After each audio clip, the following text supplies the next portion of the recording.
Hello, you have stumbled onto another episode of Get Your Fill Financial Independence and Long Life, where we strive for ways to achieve those two goals and we invite friends on to help us. So today we're very lucky to be joined by Christine McKay. Christine is a seasoned executive. She's a Harvard MBA, which of course is important to me, being a Bostonian. A seasoned executive and negotiator. She's an international business professional. She's done business in 53 countries, maybe even more by now. An international speaker, an author, and a former adjunct professor. Christine, thank you so much for being here today. You are part 4 of our Millionaire Mastermind series. Oh, thank you, Christine. I am so excited, and I love your name, obviously. Um, that could not go without saying. But it's such an honor to be here. I love this topic. This is just really exciting. I'm really excited for you and what you're doing, and I think you're just blazing trails. It's awesome. Thank you so much. That's nice of you to say. So you're a negotiator, and I can think of a lot of reasons why a negotiator would be part of a Millionaire Mastermind series. But I think for us, for you, it's even more, right? I mean, why do you feel that you're a good choice for the Millionaire Mastermind series? Well, I mean, negotiation is something that it's something we do every single day. And I've been doing it. I've been doing it professionally now for almost 30 years. And I'm always struck by how afraid people are to negotiate, how the emotions that come up when the topic of negotiation is raised. I was recently talking to somebody, and he got really like freaked out. I mean, he clenched his fists, closed off his body, and was like, how can you talk about this topic? It's so combative. But the thing is that negotiation is about relationship. And I'm very fortunate. I've been married to the man of my dreams for 27 years. And the deal that we entered into when we first got married is not entirely the same deal that we have today. We've changed, we've grown, our kids are grown and out on their own. And so things change, but in our professional worlds, we often don't give ourselves the latitude to change. So they're kind of a number of different aspects of negotiation, but the hardest part of every negotiation is the negotiation that happens between our ears. And so when you talk about a millionaire mindset, right, that negotiation that we have in our own head is so critical to setting us up for what we're going to achieve and over the long term. And if we don't believe it, we're not going to be able to achieve it. So Sure. um, I hear and Napoleon and Hill's voice there. yeah, exactly. And we're negotiating all the time for everything. And it's not just money. Money is kind of an output of a negotiation because there's all sorts of things that go into it, into a negotiation, and most of it's relationship based. Yeah, absolutely. And I mean, I'm a real estate agent, so my Mhm.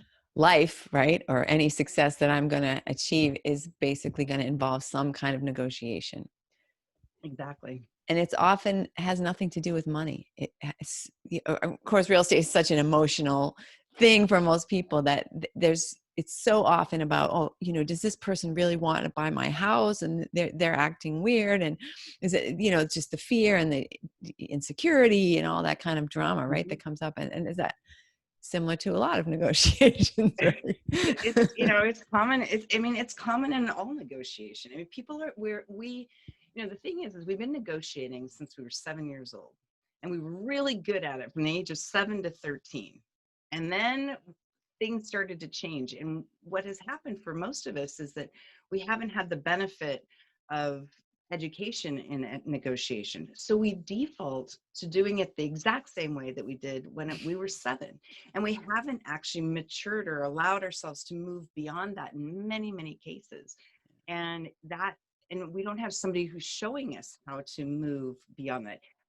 I love that I went to Harvard, and it was a real privilege and an honor to be able to go there. It was a very interesting road to get there for me. But one of the things I get frustrated with when I was working with the professors there is, kind of this win-win concept, and some of the things that they talk about, I'm just like, these are not practical everyday tools. And the way that they taught negotiation didn't allow us the opportunity to try to be different types of negotiators when it came to like negotiation styles. And how do you deal with somebody who's really hard-nosed and all they care about is annihilating you because they just see you as an opponent, like that guy who closed himself off. He's dealt with a lot of those guys, those people, you know, versus somebody who's so conflict avoidant that they just kind of run behind, you know, the proverbial, you know, parental legs and just go, oh my God, I can't deal. I don't want to negotiate at all, just whatever. And how do you overcome those? And how do you meet those people in a way that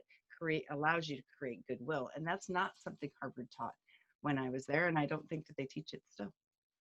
No, because there is that, and I don't want to be sexist, right? But men have a certain way of thinking about business and thinking about things that ignores, and of course this is a stereotype or whatever, but it ignores a lot of the emotional component that everyone's feeling, man or woman, right?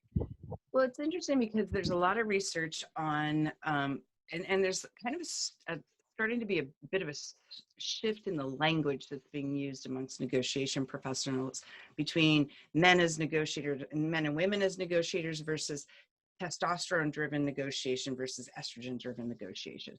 And, you know, testosterone is, that drives us. That's what causes us to take action is testosterone. It's just like we dive in. And so people who are very high testosterone, they go in and they take action and they're going to just do it and they're going to get it. And people who are really high estrogen, right, they tend to be more relationship oriented and kind of softer around the edges to a certain extent. But what research has found is that estrogen-led negotiation is more successful than testosterone-led negotiation. Testosterone-led negotiation is great when you're haggling for something, but it's not great when you're negotiating for something. And there is a very distinct difference between those two things. And a haggle is where you've got a very small number of variables, and you're usually going in and you're hammering away on price or one specific thing. Whereas negotiation is about finding more for everybody at the table and figuring out a way to see beyond that. There was some research that was done a couple of years ago that shows that if we're negotiating for, let's say, a ball, right, and that ball represents 100% of something, we actually are ignoring the fact that there's 42% more value available than that 100% of that ball. So there's actually 142% of value. And we just don't pay attention to that because we focus so much on haggling and driving down price that we're not looking for other ways to create value for each other. And it's the difference between, well, you go into, I think a lot of us go into a negotiation thinking that the other person wants exactly what we want. Right? So they Right? like, we have to split this exactly in half because we both want this exact thing. But that's, how often is that actually the case? Well, I use an egg as an example, right? So let's say you have 3 people who want an egg, right? So you've got 1 egg and 3 people who want that egg. So you can't cut it. And I mean, that's just going to create a mess. So some people, when I talk about this in a class or something, they'll say, well, you could boil it. Well, yeah, you could boil it and you could change, you know, cut it evenly in third and weigh it and each walk away with a third of the egg, right? But you've changed the property of the egg by doing that, right? A negotiator, now a haggler might think about, well, I can boil the egg and I can divide it, right? But a negotiator will say, if I take a pin and I poke a hole in the egg, I can drain the yolk and the white. I can separate the yolk and the white. Now I have 1 egg, but I have 3 parts to the egg. And each of those parts can be used for something different. The yolk can be used to glaze the crust of a pie. The white can be used to make a souffle. And the shell can be used to create beautiful art or to use as compost. But the idea is that most of the time when we get into a negotiation, we just see the egg. And we don't see all the different parts of the egg that could add additional value. Yeah. No, that's an excellent point. I like the egg analogy. It's perfect, right? I like the egg. At Harvard, they use an orange as an analogy, but I like the egg because a lot of people don't think about the shell. Right. You can You can, definitely keep that intact, and that's Easter eggs, right? That's exactly. Yeah, you can do. I mean, gosh, if you go to Eastern Europe, they do amazing artwork with eggshells. So it's yeah. beautiful. But that's the thing. We also don't ask good questions. So a lot of times, so one of the worst questions that you can ask anybody ever is why? Because why creates an emotional response. And so if you're trying to negotiate and get something from somebody and you say, why fill in the blank, you put them into an emotional state versus if you ask what and how questions, those questions create possibilities. And when you're negotiating, you want to create possibilities. You want to get your counterparts to talk so that they're sharing information with you. And then you want to listen with intent so that you're listening to what they have to say and then taking that information to figure out how do you find that extra 42% in value. Yeah. Yeah. Oh. Yeah, that's true. When you say why, it's like, what's my motivation? Now I have to dig deep, and it's all internal. You're right. Oh, that's good. Very Yeah. good. Yeah. I will give full credit to my mentor, Blair Dunkley, on that one. He's all about mind models and mind hacking, and he's just has some just amazing frameworks that are really helpful Mhm. in when talking about negotiation, but really in general, just how we move ourselves forward as well as how we move forward with others. So. So, Christine, were you always the successful international, I don't know if I guess entrepreneur, right? You're Yeah. kind of an entrepreneur that we see before you, I see before me. Definitely not. So I was born in this little town of 550 people in north central Montana. And I had a really successful high school career. But when I was 19, I found out that I was pregnant and I wasn't married. And I had just lost my job. I got evicted from my trailer and I started living in the back of my 1972 Chrysler Newport. And I met a guy who I thought was a nice guy. He turned out not to be a nice guy. Had two more kids. So I had three kids at the age of 22. I was not allowed to work. I was not allowed to go to school. He was very aggressive and can get very mean. And, but he wasn't supporting us. We were doing all of our grocery shopping at the local food bank, and I'd boil water to give the girls baths in the winter. And one day, my oldest daughter was hungry. She wanted lunch. And I had a single can of tomato soup in the cupboard and she hated tomato soup. So she threw a temper tantrum. And I picked her up and I pretty much shoved her entire little body into the cupboard to show her that I had nothing else to eat. And that was it. I was like, I'm done. And I figured out a way. I paid a price for it, but I took the risk and I went to a community college and got a 4.0 and got a scholarship to Rensselaer Polytechnic Institute in upstate New York. And realized it'd be easier to be a single mom doing this school thing than it was going to be married to somebody who wouldn't allow me to study and was who he was. And so I took my daughters and we moved to New York, and I became the first woman to graduate from Rensselaer as both a full-time student and a single mom. And yeah, no, it definitely hasn't always been successful. So there's been, I think we all have journeys that just mold who we are, and I never want to be poor like that again. I never want to have to open a refrigerator or a cupboard and not see food in it. And just I never want anybody else to have to go through what I did. So I do a lot of volunteer work for single moms, and I'm on a couple of boards here in the LA area around. One is we support girls, inner city girls, all of whom are first generation going to college, which is really exciting. And then another one is for single moms, and we are really trying to figure out ways of circumventing the welfare system to help moms be self-sufficient without and provide them support when they've lost their benefits because, I don't know, they got a job or they have a car that's 12 years old instead of 15. So, Right. and so yeah, so that's kind of a little bit about my story, and yeah, that's what motivates me, is really helping people help themselves. Yeah. So in the between being 19 and finding out you're pregnant and being who you are, how has your mindset, well, I guess I have a lot of questions, like how did you, do you feel that you did something intentionally to evolve and to change your mindset, or how do you feel that growth happened? Well, I do think, I mean, and people kind of get a little frustrated when I say this, but I think it's the truth.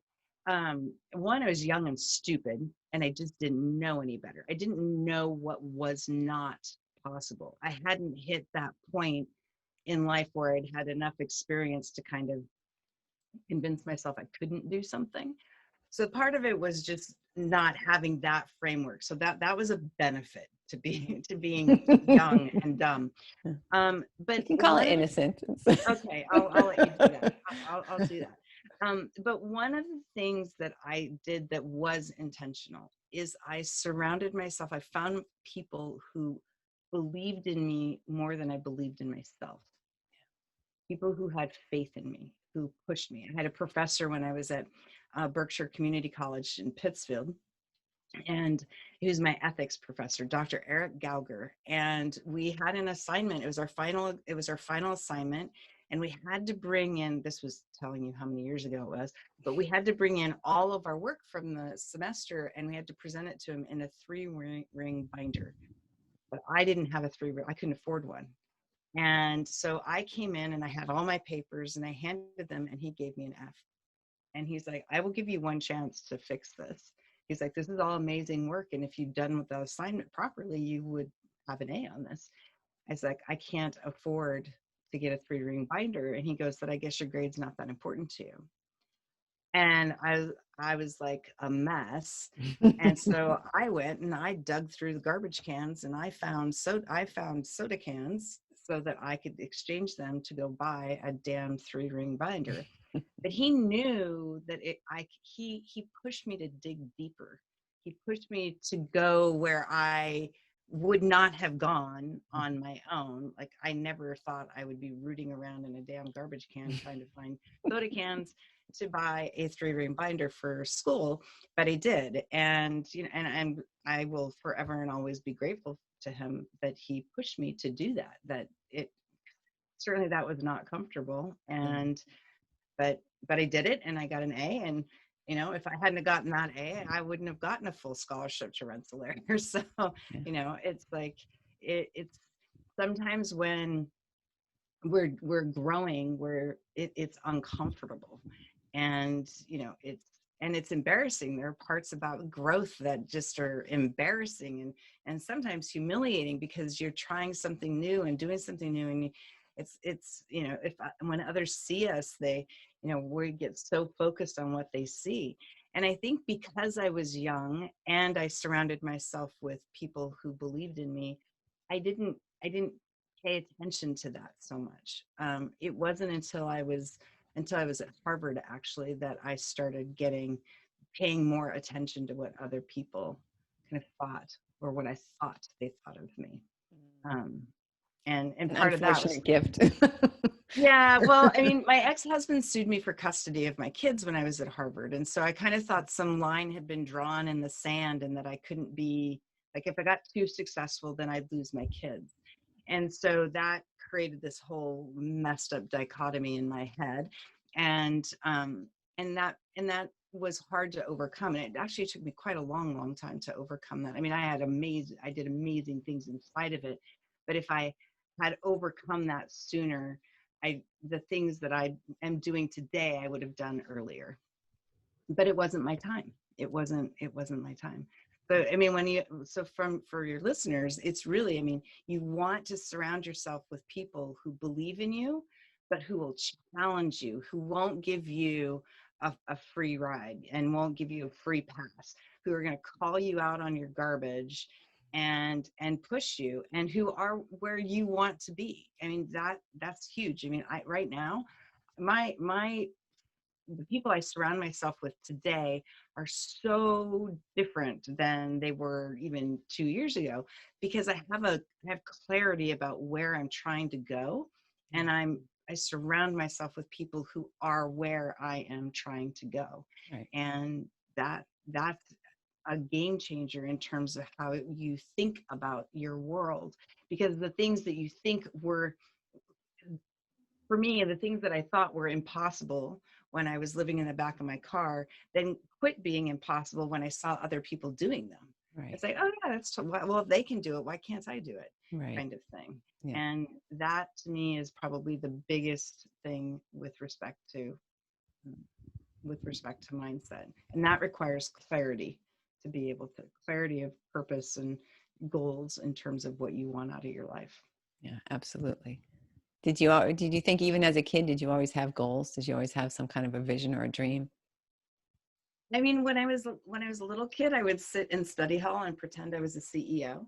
That was my thing. But it was really, I my biggest dream. I got to live my biggest dream. So well, now I have a new dream, but I did get to live my biggest dream. I just quit living in the back of my car, and I'd met this woman named Roxanne Yukin, and she was very religious. And so she challenged me to draw a picture with God in the center and draw 4 things of what I wanted to pray for. And so I remember the first time I went to the welfare office, because I didn't start getting um, welfare assistance when I was pregnant until I was like almost 7 months pregnant. And because you can't get assistance when you don't have an address.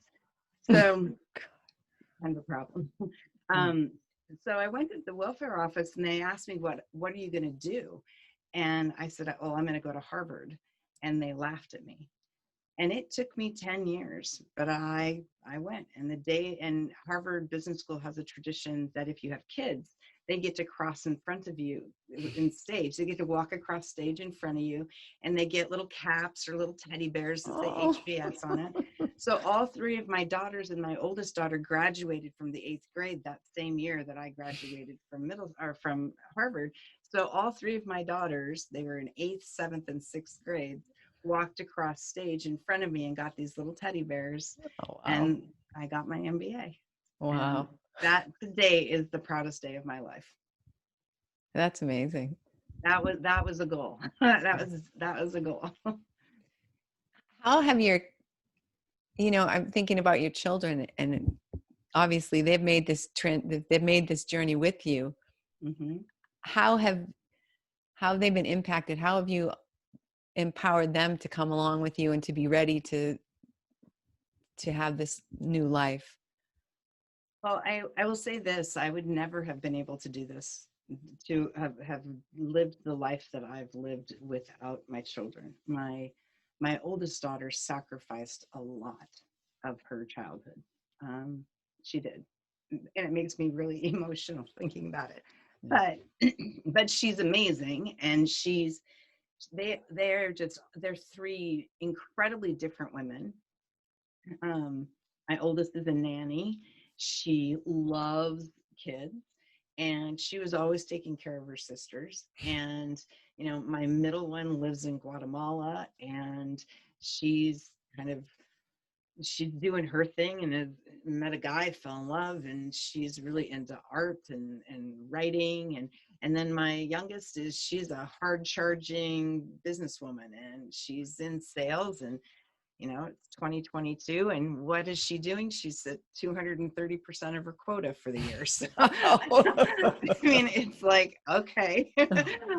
So they're just all so different. When I went to Harvard, one of my reasons was I wanted to show them that they could do whatever they wanted to do, that no matter what happened to them in life, that they could climb above their circumstance. And none of them want to follow in my footsteps. That's for sure. Um, and I take that to mean that I did that right. That they are all three living in their awesome power and glory, and doing the things that they love to do. And that's, as a parent, at least for me as a parent, that's the most amazing thing that ever could happen, is Yeah. that they're living and happy in the lives that they're choosing for themselves, Yeah. which is very exciting to see. Yes. Definitely. You're a successful mom. It's one of the hardest jobs in the world, right? Oh God, it can be. Yeah. It definitely can be. So when you talked before about people negotiating with what's between their ears, I mean, how Mhm. can we do that more successfully? How can we listen to what both sides are saying and help our brains to allow us to be abundant and to allow in all the possibilities that we are capable of? Well, one thing, and it's kind of my big word right now, is clarity. Um, Having clarity gives you the ability to take action quickly. If you don't have clarity, then you get stuck, and we just kind of move back and forth without making a lot of forward progress. So for me, having clarity in what it is that you want, and as a negotiation, from a negotiation perspective, clarity is, and I bought two cars for the price of one, plus $5,000 once, because I was wrong on my holding cost number, and so I had to make an adjustment because it was the right price. But essentially, I walked into a dealership saying I want to buy two cars for a price of one, and and I did that because I had clarity on all that what we wanted out of these two cars, an exhaustive list. We prioritized the list, which things are important. You said something earlier. When we're negotiating, we often think the things that are important to us are important to the other party, and that could not be furthest from the truth. And so having clarity on what you want and how important things are to you is important, because you also then need to figure out, is this deal doable for my counterpart? And is what and you want to make sure when you're negotiating that you only give up, that the goal is to keep all the important things you want, or get all the important things and give up the unimportant things. Yeah. And the unimportant things to you could be very important to your counterpart, right? So paying attention to that. You can't do that if you do not have clarity in terms of what it is you're trying to get. And Mhm. then it comes down to knowing how to ask for things. You know, negotiation style matters. Negotiation is a series of yeses. From the yes, I'll have a meeting with you, to getting a response to an email, to actually closing a deal, right? It's all about getting a series of yeses. So how we ask for things matters. And then it's making sure that we understand the risk related to it, and we give ourselves, both as individuals and as businesses, the ability to reevaluate, is this deal still working for me? Is this the deal? We signed a deal, or we got a deal? Is that the deal that we're actually living in, or has something changed? And how do we make and renegotiate if we need to, or give each other the ability to walk away if that's the right thing? And there's, from a fiduciary perspective, it's not the right relationship to continue going forward from a fiduciary perspective. But we don't give ourselves that grace. We often think a contract is a contract is a contract is a contract. And I'm like, oh my gosh, it's like I said, 27 years with my husband, not the same deal today that we entered into 27 years ago. It's not. And so why do we do that in our professional lives? Why do we force ourselves to do that, and when we don't need to? And so really understanding what it is you want, why it's important, and how it's going to impact a counterpart, knowing how to ask for something, and then making sure that you are evaluating whether the deal is working or not and renegotiate if it's not.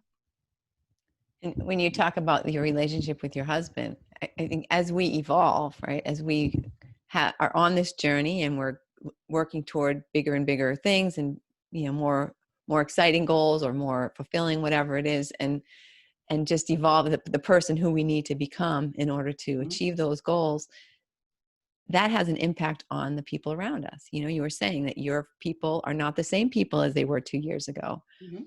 But sometimes it's difficult, right? You're in a relationship with your spouse and you want to be more, and maybe they don't.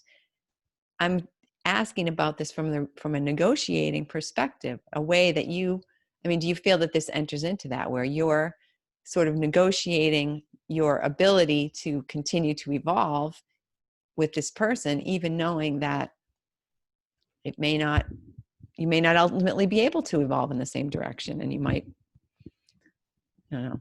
Well, Was there a question there? Yeah. no, I think no, I think I hear what you're saying. So what I'm hearing you ask is how, if you're in a relationship, if somebody's in a relationship and you're kind of moving at different paces, and maybe one of you isn't moving at all, and the other one's wanting to move but feels held back by one. How do you? I think what you're asking is how do you kind of deal with that? Well, because I think it's not even just our spouses or our significant others. It's even our friends, right? I mean, do I have to Oh, ditch all my friends because I want to do and have more, right? Can any of my friends come along on this journey with me? Can we work it out where when you're feeling negative, you don't get to call me or whatever.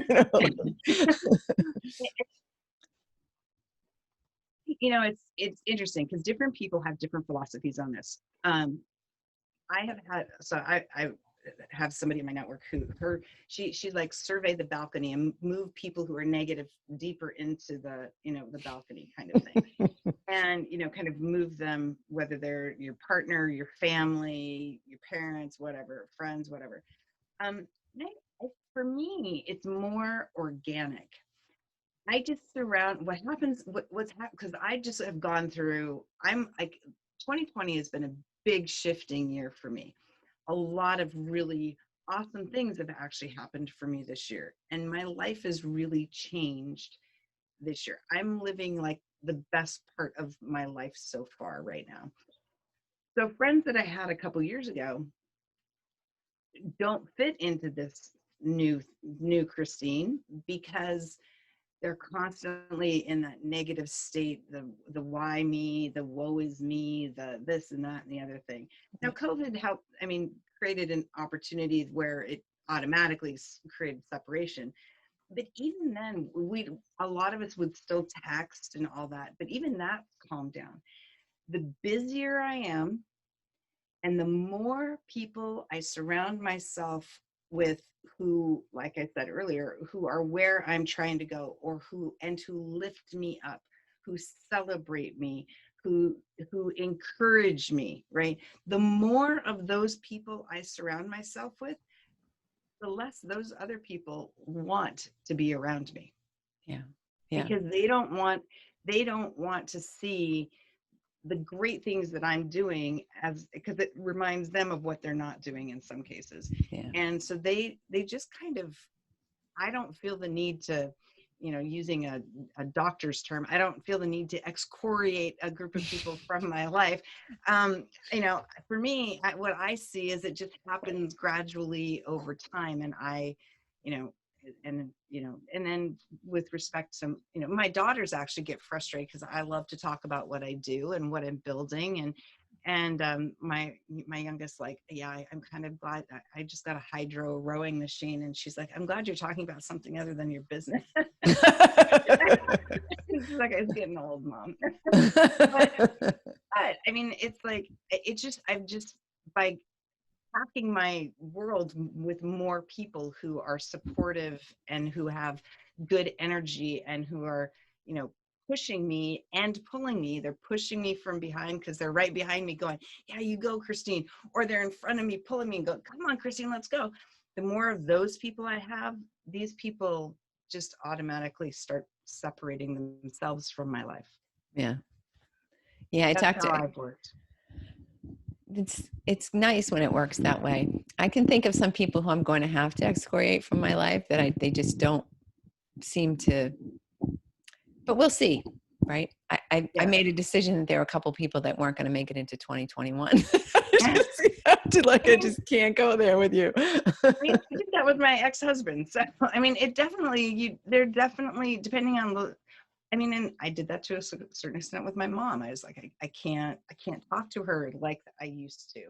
So Yeah. I've had to, because she's always because she loves me so much and she wants to protect me and she's afraid for me. And so she just comes at things from that perspective. And it's like, I can't hear that right Right. now. I don't have space for that in my head right now. So I've had to cut back on how much I talk to my mom because I can't, otherwise I get off the phone and I just feel this just heavy burden. And I'm like, that's just not who I am. And I'm like, all right, I gotta change the dynamic of that relationship. Yeah. So I'm certainly haven't excoriated my mother from my world, but I have changed how we talk. Yeah. Yeah. Definitely. Yeah. And I'm That's, sorry that you have some friends that are not it sucks though. It's a crappy feeling because yeah, it especially if is. you've It is. been there for them and you just want them to be there for you and celebrate you. And That's it. You feel that, and also you would like to help them in a way, right? If you could say, like, just look, just read this book, just listen to some of these things, just do this stuff, could you just break yourself out of that, negativity, this downward thing? Oh, and the COVID, oh my God, right? Everybody's like, oh, we're all dying. We're all like, oh God. this tells you a little bit about the circle of people that I've created around myself.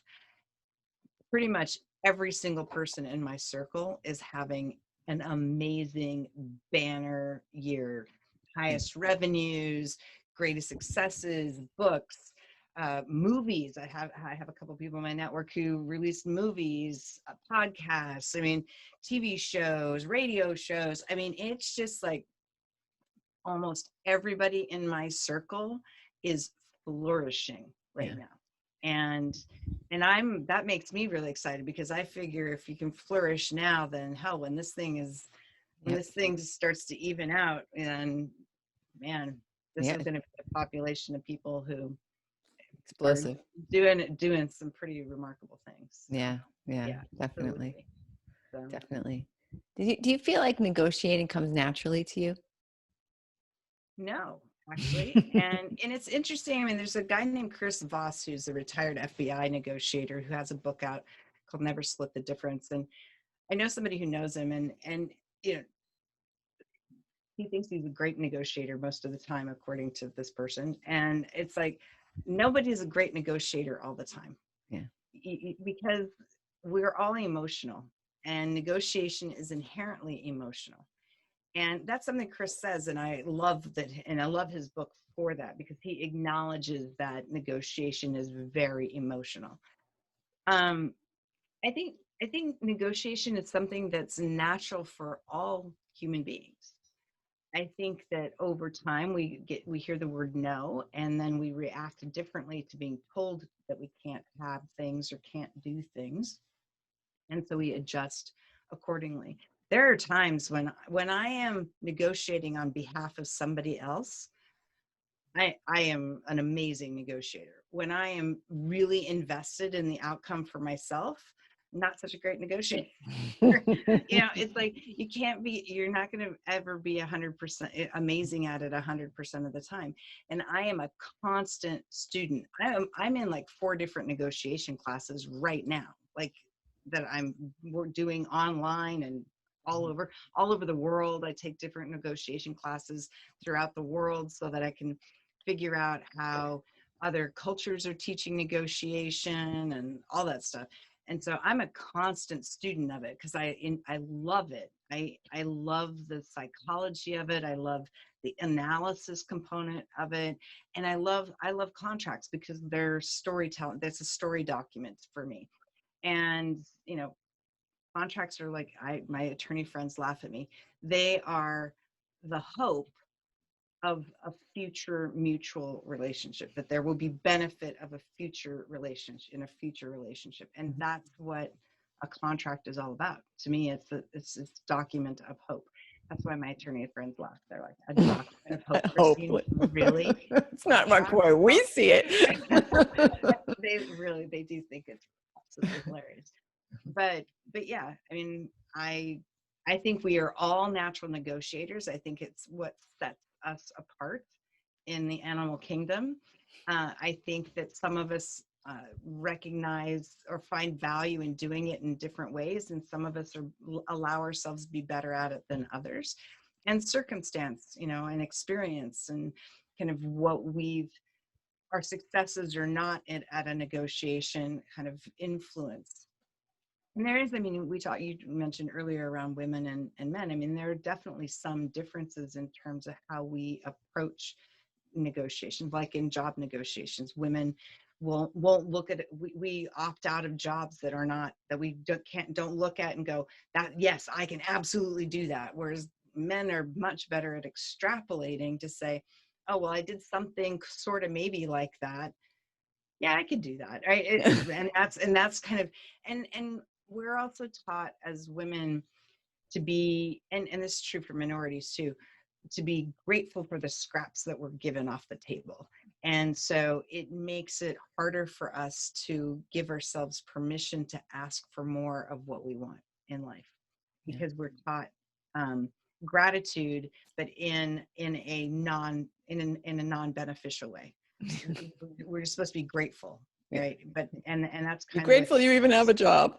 yeah, you should just be grateful. And I mean, we see it play out, I mean, in the Italian Tennis Open this year. Just this year, this story just blows my brain. They paid the guy 100 euros more than the woman, just to make a point that the woman was not worth as much. 100 euros. And so that crap happens still. And it's just like, I tell people, stop doing business with bullies. Those people who are assholes when they get into the negotiation, guess what? They're going to be even bigger jerks once the deal's done. Just stop doing business with them. Yeah. There are lots of nice people in the world who will do business and who will give you a fair deal. So as soon as you meet those people who are like, I'm gonna conquer you, I'm gonna beat you, it's all about winning, just turn around and walk out the door. You don't need to do business with them. Yeah. You really don't. Yeah. So, yeah. Do you see a lot of differences across culture in negotiating? So there are differences in what I'll call the process of negotiation that are driven by culture. But the basic things that drive negotiation are basic things of humanity. And the way that the things that are important to us are the same things, the things that are important to us here in the United States are the same things that are important to somebody in any other country on the planet. Basic kind of things, facial expressions, like there's a guy named Paul Ekman who there's a TV show called Lie to Me from a number of years ago that his research drives that show. And, there are a certain number of facial expressions that every human being does. We contort our faces into them. It is an involuntary thing. We cannot do anything about it. And every single one of us has it.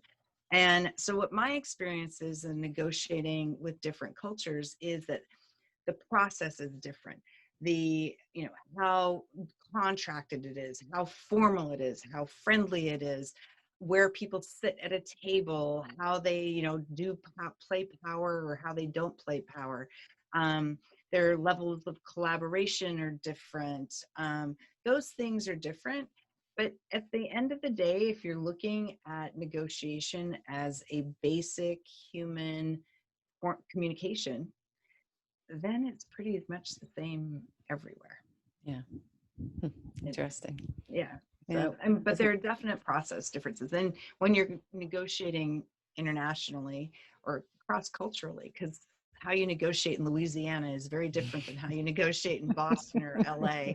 I can tell you that for sure. uh, but it's for me, it's like just respect those cultural differences. Yeah. And find the amazing things about them that enrich the relationship. Those cultural differences are very enriching, and they improve the quality of the relationship, and or they can, so Yeah. that people can either focus on them as a difference, or they can focus on how much that embellishes the relationship and just makes it that much more amazing. Yeah. Interesting. So what do you think the average person could do? Like, what could they add to their repertoire to make them a better negotiator? Is there sort of an answer to that question? So practice asking.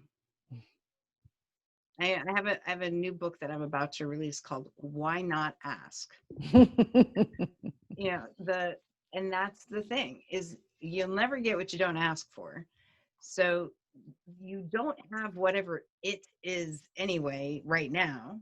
So what's the worst thing that's going to happen if you ask? Yeah. You still don't have it. So the status quo stays the same. It just Right. remains status quo. But holy crap, if you actually get it, then what? then think about where that could Yeah. take you. Yeah. And not just you. Think about, by if you ask for something, like one of the nonprofits She Is Hope LA. We want to buy um, a an apartment complex. So we're trying to raise $3 million to buy a apartment complex, right? It's like, why not ask? We help hundreds of women, single moms and their kids, right? Why Yeah. not ask? It's like amazing how many people, it's just, and so by asking, you also get to have a broader impact. And I believe that, some people think about negotiation as, because people think about it as the scarcity mindset. And you kind of mentioned this earlier, and I think it's important to have a comment on it. Haggling is about scarcity. I have this thing that you want, and what are you going to give me for it? And so, because all you're thinking about is that thing, that egg that you're now going to boil because you can't crack it, right?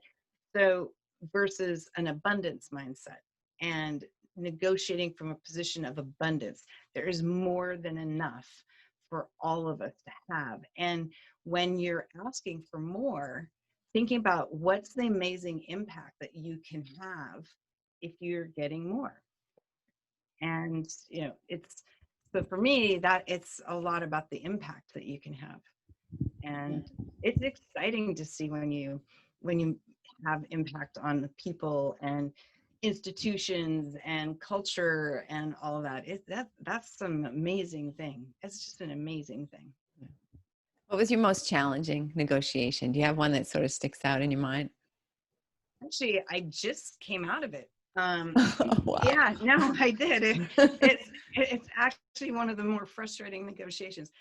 I had two clients actually in Florida, and they're both small retailers. They have this franchise, kind of a sister franchise, and they're in this shopping mall, and their landlord is a $12 billion market cap company, and they make, like, let's just call it under $2 million a year. And this $12 billion market cap company is just like, just frustrating. Now I was trying to get them some abatement on their rent, meaning so their rent they would essentially be forgiven. And I wasn't able to get them an abatement. I did get them 2 years and 9 months of deferment at 0% interest. So that part was good, but it still wasn't the deal that I wanted. And I get frustrated. I love David and Goliath negotiation, but it was super frustrating. And the when the answer that the landlord is giving is, well, we just don't do that, or and it's just like, it was a very frustrating one. And it was the first negotiation that I that I ever have done that I didn't feel that I walked away from it doing. I mean, my clients both were like, you did you did what you could. But for me, it wasn't what I wanted it to be. And I walked away from it very frustrated. Sorry that happened. I mean, it happens. And I mean, part of the challenge when you're dealing, and this is something I tell small business owners, avoid doing business with mega companies. Try to stay 2 levels above you, but don't go much beyond that, because once you go beyond that, you lose a lot of leverage, and it becomes harder to get leverage, especially once you're in the relationship. Yeah. Right? So once they have you, right, now you're just kind of like recurring revenue for them, and they don't care so much. Yeah. And your ability to influence them to make change is very, very limited.